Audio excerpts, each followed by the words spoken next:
Good morning, students, and welcome once again to our SciO1 recorded video lecture. So we will continue with our lesson, which is course outcome 5. And we are now at the need to transport essential materials. Okay, so basically, respiration. All right. So in the animal kingdom, obviously, they need to eat, breathe, and get rid of waste. Okay? And every cell in our body does this. Okay? So in the case of simple organisms like protists and bacteria, they don't have complex transport systems. They simply absorb oxygen and other things that they need directly through their cell membranes via diffusion. So what is diffusion? Diffusion basically is the movement of materials from an area of high concentration to low concentration passively on their own, which does not require energy.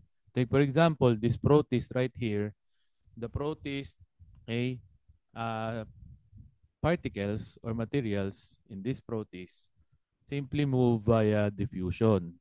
Whereas, okay, invertebrates like jellyfish and flatworms, okay, what they have is a structure called gastrovascular cavity to move things around their bodies.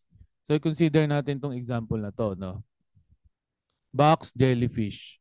So itong jellyfish na to, bukod sa meron siyang stingers, in the middle is what we call the gastrovascular cavity, which serve as their mouth, their anus, their stomach, their quote-unquote intestine, and inside there are network of ganglia, which serve as their brain, quote-unquote. Okay? But of course, in the case of more complex organisms like us, humans, we have a circulatory system to transport materials or substances throughout our bodies. And speaking of the circulatory system, we have two main types. Okay? First, we have open and then closed circulatory system. So in an open circulatory system, the blood flows freely within the body cavity, mixing with other fluids, namely lymph, mga ganun. Okay? This is common to arthropods such as insects and mollusks, okay, such as squid and so forth. Whereas in a closed circulatory system, okay, take for example, fishes, of course, tayo mga tao, the blood is contained within blood vessels and is separate from other body fluids. Okay? So more on that later. So, i-describe natin yung distinction ha. So in an open circulatory system, take for example this insect right here. Okay? So meron siyang maliit na tubular heart ang tawag. Okay? Tubular hearts, if I may, with open-ended blood vessel at doon naghahalo, nagmi-mix together yung blood and yung lymph. So collectively, it's called a hemolymph. Ngayon, sa closed circulatory system naman, okay, for example, etong earthworm. Ayan, earthworm. Meron din kasi silang closed circulatory system. Obviously, there is the heart which pumps blood. Okay? The heart is a muscle which pumps blood from the lungs back to the heart and then all throughout the body. Okay? So, it branches off to a network of blood vessels called arteries, veins, and capillaries. Okay? So, another example would be the number of chambers. Wow, ano yung chambers? Chambers are like rooms in the heart. Okay? So, meron tayo, mga animals, na may dalawang chamber yung heart nila. Isang atrium isang ventricle. For example, fishes, they have two chambered hearts. Next, we also have three chambered hearts. Merong merong may isang artery, okay? May isang artery, may dalawang ventricle.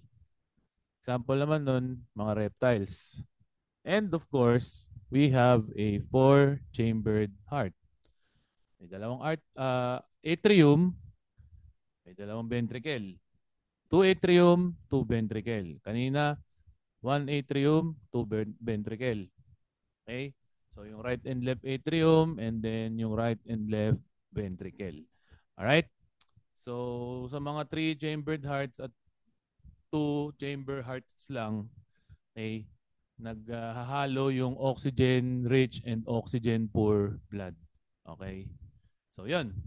Now, for the checkpoint questions, okay, you can do a checkpoint discussion, okay, or an AI companion which can serve as your study buddy or your reviewer. I encourage you to answer that AI conversation kasi may incentives yun. Okay. Next characteristic that living organisms need for survival is the need for a defense system. Okay? So, first on our list, the defense system is the lymphatic system, otherwise known as the other circulatory system, which is a network of lymphatic vessels and tiny bean-like structures called lymph nodes. So it starts in the head and continues down to the legs. Okay? So the lymphatic vessel, meron siyang mga tinatawag na meeting points, okay, called lymph nodes. Yung lymph nodes na yan, namamagayan, nagsiswell yan kapag yung tao ay exposed sa infection. Okay? Kasi dyan nangyayari yung battle between blood vessels and microbes. Okay? Parang ano lang, ano? Battle of Yultong. Hindi. Sige, tuloy-tuloy tayo. No? So, the lymphatic vessels carry a clear fluid called lymph. Okay? And this fluid helps remove waste products, bacteria, and other harmful substances from our tissues. Okay? So, of course, etong mga lymph tissues na to, okay, strategic yung location nila. Is located on our throat, in the thymus gland, just above the heart, the spleen, the left side, left lower abdomen, and in the bone marrow. In the bone marrow where the red and the white blood cells are produced. Okay? So, ganito. Bigyan tayo ng example. How does it work daw eh? Three ways. First is fluid collection, filtering, and return to bloodstream. Okay. So, halimbawa, hindi ka mahilig mag-toothbrush, mahilig ka kumain ng sweets, and di ka rin mahilig sa mag-floss. Okay. So, yung mga sugars na yan, na naiiwan sa bibig natin, dun sa oral cavity at sa throat, mag-accumulate yan. At gustong-gusto ng mga bacteria ng sweets.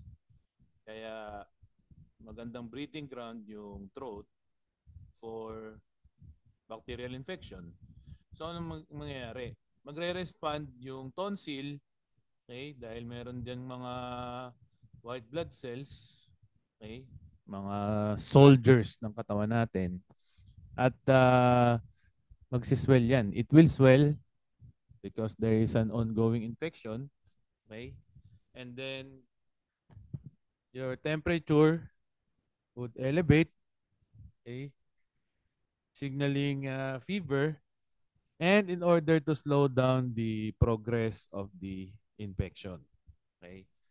So, once the battle is done, the lymph fluid is collected from tissues throughout our body. And then, mamamaga rin yung mga lymph nodes natin during an infection. Pero kapag ka nag-subside na yung infection, halimbawa magaling ka na, so the lymph fluid, the lymphatic fluid or lymph is filtered through the lymph nodes where immune cells help fight infection. So binanggit ko ta kanina, 'di ba sa lymph nodes nangyayari yung battle, yung labanan between lymphocytes, other term for white blood cells, and microorganisms, okay, as the fight for survival is ongoing. And once the lymph is cleansed, it is returned to the bloodstream to maintain fluid balance. So, sinasabi ko lang naman dito, complex organisms like us humans have a separate blood vessels and a lymphatic vessel. However, meron din silang meeting place at some point. Okay? Yung mga namatay, sir, baka kasi you're wondering. So, ano pong mangyayari doon sa mga dead white blood cells, mga dead structures? Okay, meron silang uh, tawag dito, meron silang graveyard, yung spleen. Okay? So, yun. More on the defense system, if you can, as you can see right here, so we have lines of defense. Okay? Na bumubuo sa immune system natin. Of course, we have the first line of defense, which include the largest organ of the body, yung skin natin, and the mucous membranes. Yung mucous membrane, yung ilong, yung bibig, yan, mga mucous membrane yan. Because our nose is lined up with tiny hair-like projections called cilia, which traps dirt, pollutants, and microbes so that they won't get straight inside our body. Ito yung mga nagiging boogers eventually. Same thing with our mouth. Our saliva contains immune capacities as well. Nakakapatay din yan ng mga dumi.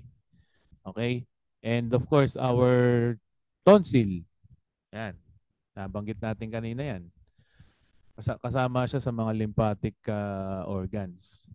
And then, paano pagka nakapasok na, sir? Di na kinaya ng first line. Meron tayong second line of defense. This referring to the macrophages or the macrophage. The macrophage are phagocytic white blood cells. When you say phagocytic, they devour, they ingest, and kill. They also search and destroy. And lastly, we have what we call the B and the T cell. Okay, so the B cell is responsible for the creation of the antibodies.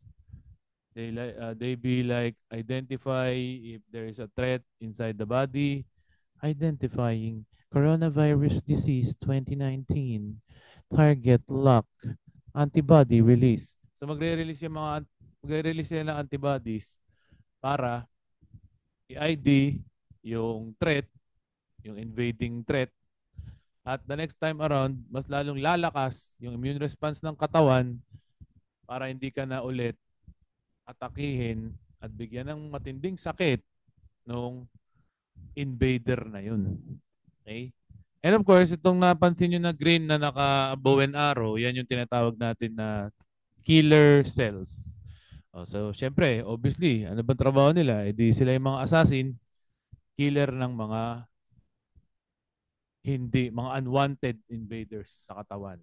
Bacteria, viruses, fungi, protists, at kung ano-ano pa.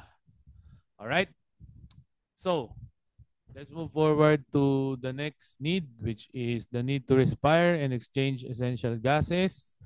So, of course, this is referring to respiration. And respiration is a process of how the body gets oxygen and gets carbon dioxide, also known as gas exchange. Now, breathing is the act of taking in oxygen into the lungs and releasing carbon dioxide out of the lungs. So inhalation or inspiration, and exhalation or expiration. Okay? Kasama rin ng respiratory system natin, class, yung circulatory system, aka cardiovascular system.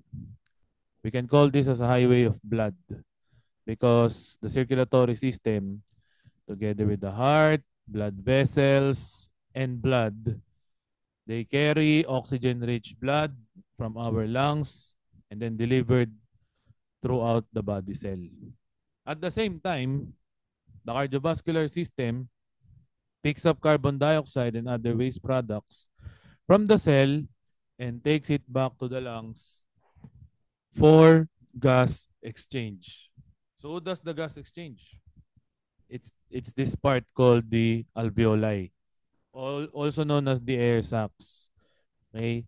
The air sac or the alveoli is connected to the network of smaller blood vessels called capillaries, which will then, of course, deliver oxygen-rich blood or oxygenated blood back to the heart. All right?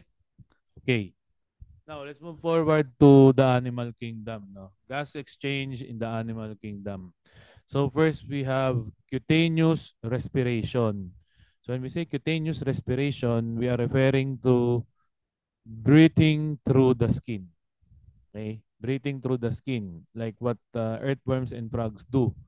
So if ever you touch one, o nakawak na kayo ng frog at earthworm, mapansin nyo slimy yung katawan nila, di ba? Moist and slimy kasi nga they can respire, they can breathe through their skin. Okay? They have to do that. It's part of their instinct. We also have underwater breathing or breathing through the gills. Fishes, okay, don't have lungs. What they have are gills.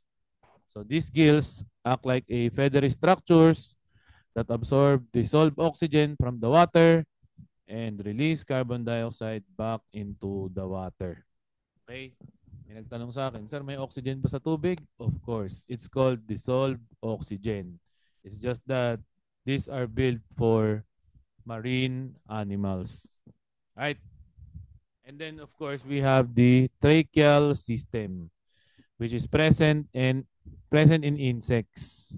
So, insects have a tracheal system, which is composed of branched internal tubes and extends throughout their body. So we're not going to name them one by one. I'm just saying that insects don't have lungs, but they have our air sacs and a tracheal system that is branched and extending throughout their body. Obviously, tayo, mga tao, and other mammals, we have lungs, which is located in our chest or thoracic cavity and protected by the rib cage and the pleura. So in pleura, andyan yung parang fluid na nagpo-protect sa lungs, keeping it afloat and protecting it from trauma. So hindi pwedeng magsama yung pleural fluid at dugo. Siyempre, hindi pwedeng mapasukan ng pleural fluid at dugo yung loob ng lungs. Otherwise, you will be suffering from pneumothorax. May tubig, may dugo sa loob ng baga. Okay? The human lung, of course, the right lung is bigger than the left lung to accommodate for the heart. Okay? So there. Next.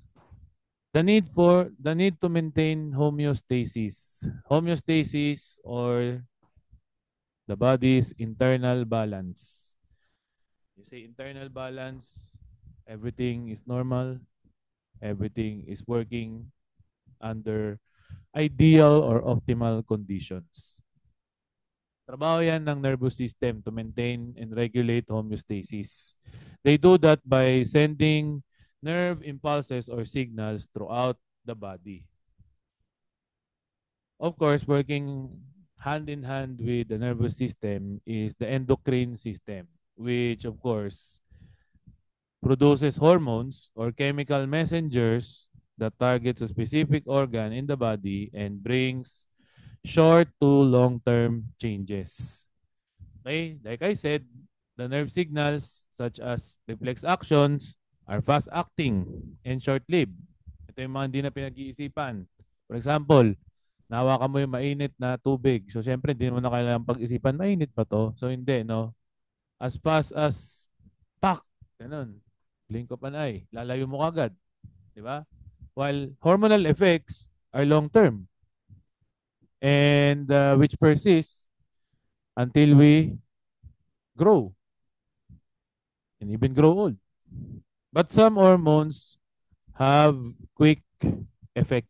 Like for example, the hormone adrenaline or epinephrine. It responds or it is released by the adrenal gland, okay, for us to respond through life-threatening situations or stressful situations. Okay? So, of course, hormones are released by a ductless organs. When you say ductless organs, wala silang separate na vessel. Dumidiretso sila sa dugo. Sumasama sila doon. Tapos, may target organ sila. It's called endocrine gland. Right? Now, homeostasis is maintained through what we call a feedback mechanism. There are two types of feedback mechanism. We have the positive feedback and the negative feedback. So the positive feedback mechanism amplifies a process. When you say amplifies a process, pinapataas niya ang isang sitwasyon. Okay, for example, this loop pushes a process further in one direction. So during childbirth, okay, panganak yung bata, so the mother would experience labor pains, continuous labor pains.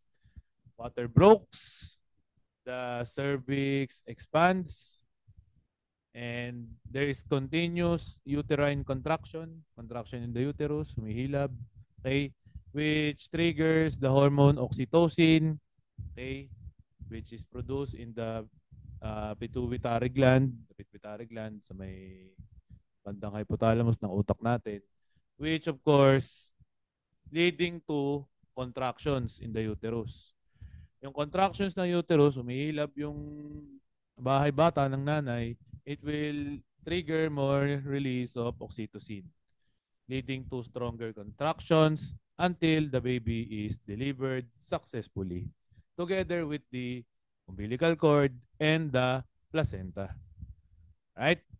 Now, kabaligtaran syempre ng positive feedback is negative feedback mechanism. So, in negative feedback mechanism, this loop or feedback mechanism brings a system back to its set point. The body has a built-in thermostat. So, kung alam niyo yung thermostat, yan yung nasa aircon, okay?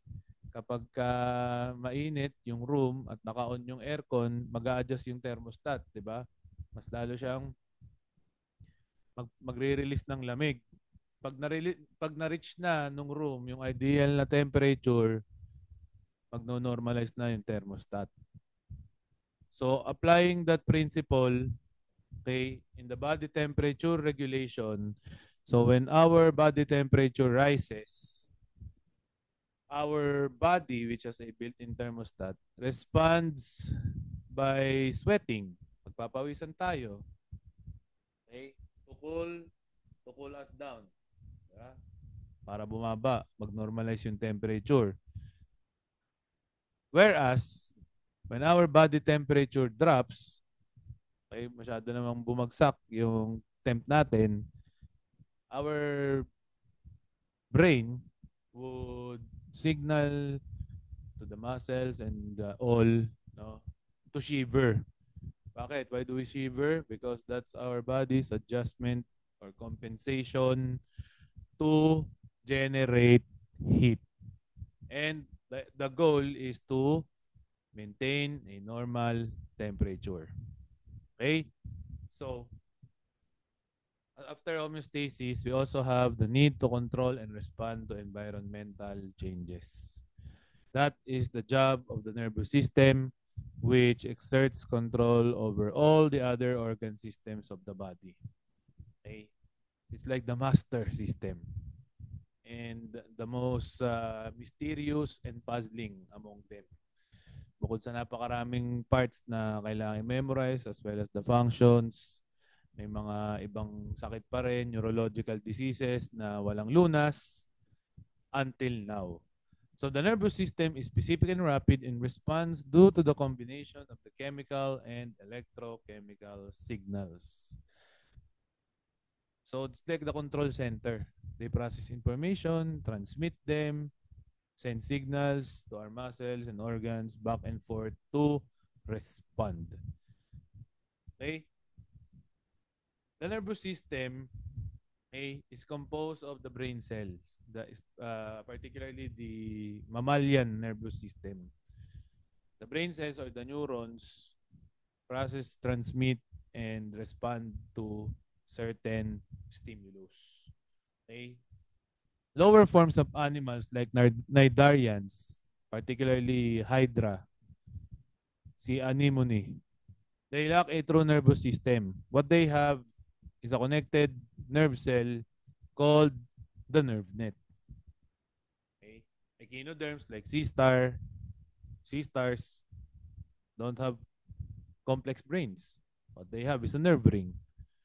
Planarians or flatworms have what we call a central ganglia, their quote-unquote brain, and the transverse nerve. Right? In the insect nervous system, they do have a brain, a ventral nerve cord, and a network of nerves called ganglia, which controls their movement and behavior without much control from the brain. Whereas in our case, vertebrates, okay, we have a more complex nervous system with two divisions. Take the case of humans. The central nervous system, which is made up of the brain and the spinal cord, and the peripheral nervous system, which is, of course, comprised of the sensory and motor neurons or sensory and motor nerves. Okay? Finally, we also have a need to eliminate or excrete waste and other harmful substances. So different animals have different ways to get rid of waste. Microorganisms like amoeba, they use their specialized structure called contractile vacuole to expel excess water. But more complex animals such as sea jellies and hydra, they just release their waste directly into the water. Yung galing sa gastrovascular cavity nila, nilalabas lang nila straight from the water. Whereas insects have a specialized tube called Malpighian tubules to get rid of waste. Flatworms, on the other hand, have a simple network of tubes to get rid of waste. Take this planaria right here. Earthworms, they have a tiny structures called nephridia to eliminate waste. Whereas vertebrates like humans, us, we have two kidneys, which are the primary excretory organs. So consider these examples for your reference. And we have reached the end of video and the end of lesson as well. So your CO5 lesson has ended. Thank you for tuning and listening in to this video lecture. This is Sir Ariel, now signing off.